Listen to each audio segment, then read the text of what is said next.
Dieu qui t'a créé. L'imam Mahdi, lequel de ces signes qu'on le connaîtra, il a dit que lorsque les gens vont lui poser une question, il répondra tout de suite. Et s'ils se taisent auprès de lui, il commencera à parler par lui-même et il leur dira les choses qui vont se produire demain. Et il parlera donc aux gens dans toutes les langues, les événements qui vont venir, avec quoi il les explique du Coran et des hadiths. Avec les gens, relis encore une fois, oui, bien sûr, si Dieu le veut. L'imam Mahdi, avec lequel de ces signes sera-t-il connu? Lorsque les gens vont lui poser une question, il répondra tout de suite, oui. Comment est-ce que c'est ceci? Avec le fait que Dieu lui inspire. Et s'il se taise auprès de lui, il commencera à parler par lui.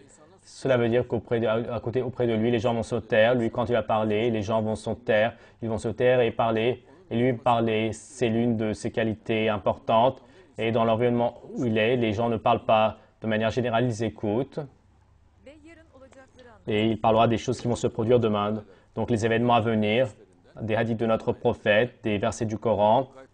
Et Dieu, donc, ce qu'a fait savoir aux prophètes, il les fait savoir. Et il parlera avec toutes les langues aux gens. Et comment est-ce qu'il parlera à toutes les langues les gens?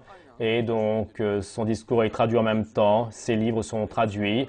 Et avec les gens, avec ses livres, avec son image, avec donc sa langue. Et il parle avec eux ainsi. Il parle donc physiquement, mais avec ses œuvres également, il leur parle.